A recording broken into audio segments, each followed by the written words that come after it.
Un désaccord profond. Mais d'abord, avant d'aller plus loin, pour mieux vous faire connaître, à la fois en France et puis en Allemagne, votre portrait par Dominique Aniel. Un portrait peut-être un peu subjectif. Je dirais, Monsieur Guérémec, que votre histoire est celle d'une libération. Il y a une conquête irrésistible de la liberté. Votre itinéraire est celui d'un homme qui naît dans l'enfermement et qui n'a de cesse que de se libérer intellectuellement, religieusement, politiquement, comme s'il y avait une quête obstinée de la lumière. Alors, je reprends dès le début. Vous êtes né, si je puis dire, dans l'enfermement, dans le ghetto de Varsovie. Vous avez connu la guerre, enfermé dans ce ghetto avec votre mère. Enfermé ensuite dans le système communiste, vous êtes entré au Parti communiste parce que vous y croyiez au début, mais vous avez démissionné en 68, après le printemps de Prague. Historien, vous avez choisi d'étudier le Moyen-Âge français parce que vous disiez que sous un régime communiste, c'était le seul moyen de travailler librement.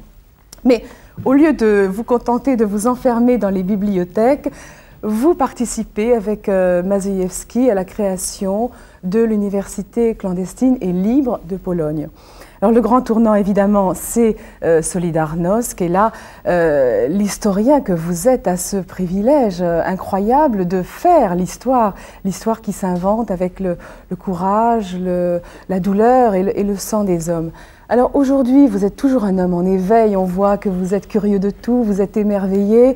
Vous avez choisi le camp des opprimés plus que celui des oppresseurs. Vous êtes toujours proche des exclus, vous êtes passionné, vous cherchez à comprendre les exclus. Sur le plan politique, vous êtes devenu quelqu'un de très important en Pologne. Vous avez créé un parti politique, l'Union démocratique. Vous siégez à la Diète polonaise. Mais moi, je me demande comment l'homme que vous êtes se sent dans la peau d'un homme politique. Est-ce que vous êtes à l'aise dans ce costume d'homme politique, ou bien est-ce que vous ne concevez pas la liberté sans engagement à la manière d'un Malraux peut-être? Oui, c'est une question difficile. En fait, je suis mal à l'aise dans la peau de l'homme politique. Mais la politique me passionne. Elle me passionnait toujours. Mais je n'imaginais jamais que je vais pratiquer la politique. Et si je suis au Parlement, c'est parce que la veille des élections, c'est-à-dire les derniers jours, quand on pouvait proposer les candidatures, c'est Lech Walesa qui m'a forcé à le faire.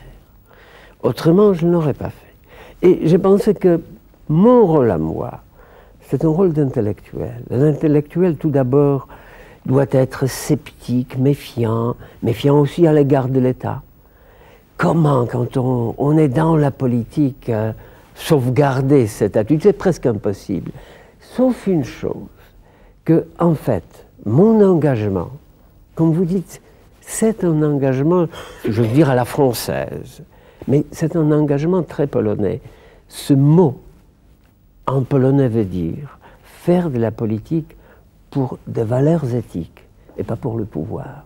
Oui, moi je voulais revenir un petit peu sur vous, historien, parce que vous avez passé une grande partie de votre vie à étudier les exclus du Moyen-Âge en France. Moi je voudrais savoir ce que vous ont appris ces exclus par rapport aux exclus d'aujourd'hui. Et est-ce que vous décrivez par exemple le lépreux, hein, l'exclu type du Moyen-Âge, le marginal, le rejeté, le lépreux? Est-ce qu'aujourd'hui dans la société, certaines catégories, certaines personnes tiennent un peu le rôle du lépreux au Moyen-Âge? Je pense en particulier aux gens qui ont le sida, un problème très sensible en Pologne notamment. En tant qu'historien, je suis sceptique par rapport à des analogies trop faciles.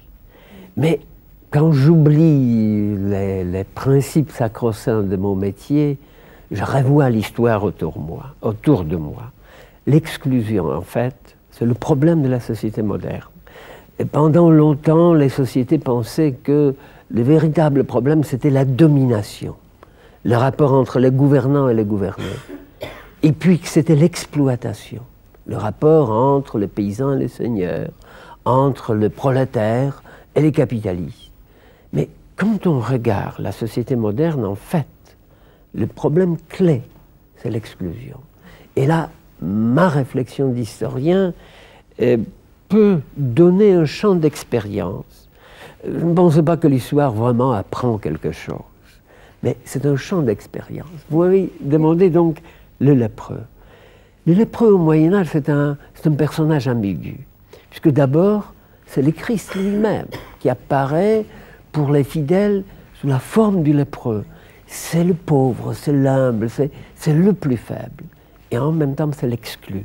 C'est celui à l'égard duquel il y a la peur et la haine. Eh bien, le malade des sida, tel qu'il apparaît, d'abord il fait peur à tout le monde. Et tout d'un coup, apparaît la haine. En Pologne, je n'ai cet exemple, en tant que Polonais, je suis blessé par le fait que dans un village près de Varsovie, et où il y a un grand centre religieux qui est un des plus grands centres spirituels de Pologne, là, il y avait une attitude de la population locale du rejet et de la haine, de l'exclusion. Pourquoi?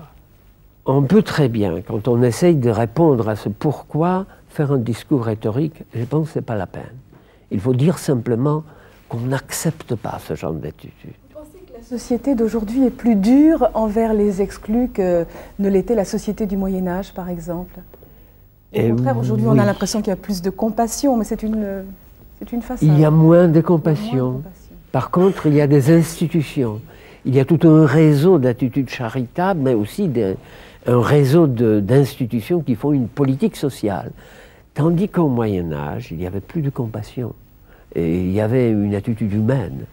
Et elle était dépassée par une situation de masse, quand il y avait tout d'un coup des dizaines de milliers d'affamés qui arrivaient vers les villes médiévales. Eh bien, aucune charité ne pouvait faire face à une telle situation. Mais il y avait une attitude humaine qui était celle de fraternité.